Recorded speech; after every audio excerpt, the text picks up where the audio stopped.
আমাকে এই এলাকার সবচেয়ে দামি ভিলাটা দেখান। এ কথা শোনা মাত্র সেখানে উপস্থিত প্রত্যেকেই হতবাক হয়ে গেল এবং শিবায়ের দিকে হা করে তাকিয়ে রইল। তখনই সেলসম্যান বলল, স্যার, আপনি নিশ্চয়ই জানেন যে এই এলাকাটি ইন্দোরের সবচেয়ে জনপ্রিয় এলাকা এবং এখানে সবচেয়ে দামি বাড়ির দাম ৩ কোটি টাকা, যার জন্য আপনাকে ৫০% টাকা আগে জমা দিতে হবে।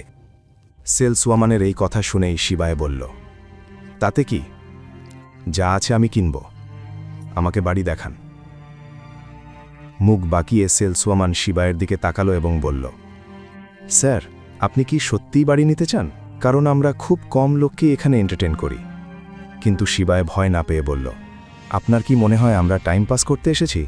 আপনি আমাদের দেখিয়ে দিন, আমরা এখনই নিয়ে নেব। এবার সেলসওয়ামানের রাগ হতে শুরু করল। সে আজ পর্যন্ত এত জেদি মানুষ দেখেনি। সে ভাবতে লাগল কি বাহানা বানিয়ে শিবাইকে অফিস থেকে বাইরে বের করা যায়। আর এই জিনিসটি অবন্তিকা তার চোখে দেখে নিয়েছিল। সে দ্বিধার সাথে শিবায়ের কানে কানে বলল, এখন এখান থেকে চলো শিবায়, না হলে এরা আমাদের ঘাড় ধাক্কা দিয়ে এখান থেকে বের করে দেবে। অবন্তিকা তো সত্যি থেকে বেশ দূরে ছিল।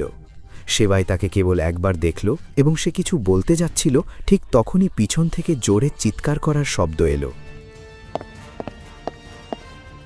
আমি বাইরে লোকেদের কথা বলতে শুনেছি যে এখানে কোনো পাগল বাড়ি কিনতে এসেছে।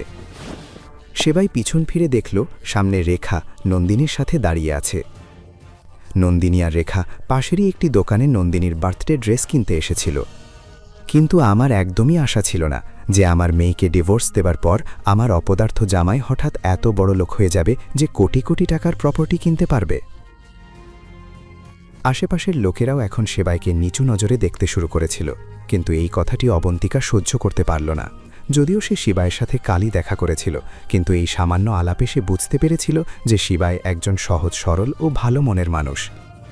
এই কারণেই সে দাঁত কিরমির করে রেখাকে জবাব দিল, ভদ্রতা বজায় রেখে কথা বলুন, এখনও আপনার মেয়ের স্বামী নয়।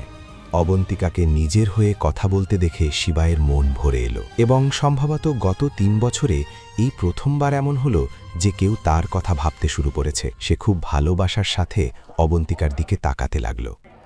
আর দেখো তো, এটাও আছে। যদি তুমি কথা না বলতে তবে আমি জানতেই পারতাম না যে তুমিও আছো। তোমরা দুজনে একসাথে? এটা কবে হলো? দেখে নিন সাহেব, এই নির্লজ্জকে। আমার মেয়ের ডিভোর্স হওয়া স্বামীর সাথে ফুর্তি করছে। পাশে দাঁড়িয়ে থাকা নন্দিনীও চিৎকার করে উঠল, মা আর মেয়ে একই রকম হয়েছে। ওর মা আমার বাবাকে ফাঁসিয়েছিল আর এ আমার স্বামীকে ফাঁসিয়ে নিয়েছে। নিজের মায়ের সম্পর্কে কথা শুনেই অবন্তিকার মুখ শুকিয়ে গেল, তার চোখে জল চলে এলো। শিবায় অবন্তিকার চোখে জল দেখে সাথে সাথে বলল, নন্দিনী, প্রথমত আমি তোমার হাজব্যান্ড নই, এক্স হাজব্যান্ড। আর অবন্তিকা তোমার মতো নয় যে ছেলেদের পিছনে টাকার জন্য ছুটবে। তোমাদের মা মেয়ের চালচলন দেখে তো আমার মনে হয় যে অবন্তিকার মা নয়, বরং আপনারা দুজনেই নির্লজ্জ। শিবাইকেও নিজের পক্ষ নিতে দেখে অবন্তিকা প্রথমবার একটা আলাদা আত্মবিশ্বাস অনুভব করল। তার মনে হলো যেন এখন আর তার কাউকে ভয় নেই এবং সে শিবায়ের সাথে পুরো দুনিয়া জিততে পারে। আচ্ছা, তো এখন এই 2 পয়সার মেয়েটি তোমার কাছে এত জরুরি হয়ে গেল যে তুমি আমাদের সাথে লড়ছ? এটা শুনেই শিবায়ের খুব রাগ হলো, কিন্তু অবন্তিকার কোমল হাত তাকে আটকে দিল। আর সম্ভবত অবন্তিকা যদি তাকে না আটকাত তবে সে আজ সব সীমা ছাড়িয়ে যেত। How impressive! ভালোই হয়েছে আমি তোমাকে ডিভোর্স দিয়ে দিয়েছি। তোমার যাওয়ার সাথে সাথেই ইন্ডাস গ্রুপের জেনারেল ম্যানেজার ইন্দোরের সবথেকে দামি হোটেল আমার বার্থডের জন্য বুক করেছেন। এখন বুঝলে তুমি আমার জন্য কতটা অপয়া ছিলে? এই বলতে বলতে নন্দিনী আর রেখা জোরে জোরে হাসতে লাগল। আশেপাশে দাঁড়িয়ে থাকা লোকেরা নন্দিনীকে ঘিরতে শুরু করল। এই খবরটি সংবাদপত্রের ফ্রন্ট পেজে ছিল, তাই সবাই জানত যে ইন্ডাস গ্রুপ পুরো প্লাজা হোটেল মিস বাজাজের বার্থডে পার্টির জন্য বুক করেছে।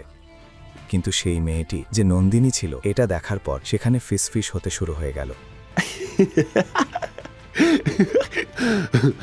কি বললে তুমি? ইন্ডাস গ্রুপের ম্যানেজার হোটেল বুক করেছে, সেটাও নন্দিনী তোমার জন্য? না তো কি অবন্তিকার জন্য করেছে? নন্দিনী চিৎকার করে বলল, শিবায় দীনেশকে অবন্তিকার জন্য প্লাজা হোটেল বুক করতে বলেছিল, যা হয়েও গিয়েছিল। কিন্তু শিবায় দীনেশকে এটাও বলেছিল যে এমন ধোঁয়াশা তৈরি করতে যাতে নন্দিনী আর রেখার মনে হয় যে এই পার্টি নন্দিনীর জন্য রাখা হয়েছে। শিবাই এই মুহূর্তে নিজের পরিচয় প্রকাশ করতে চাইছিল না। সে কেবল সঠিক সুযোগের অপেক্ষায় ছিল এবং এর জন্য অবন্তিকার বার্থডে পার্টির থেকে ভালো সুযোগ আর কিছুই হতে পারত না। বাকি গল্প জানতে দেখুন পরের এপিসোড শুধুমাত্র পকেট এফএম এর ইউটিউব চ্যানেলে। আর শিবাই এক বিনাশাকের সব এপিসোড শুনতে পকেট এফএম অ্যাপ ডাউনলোড করুন এবং বর্ণনায় দেওয়া লিঙ্কে ক্লিক করুন।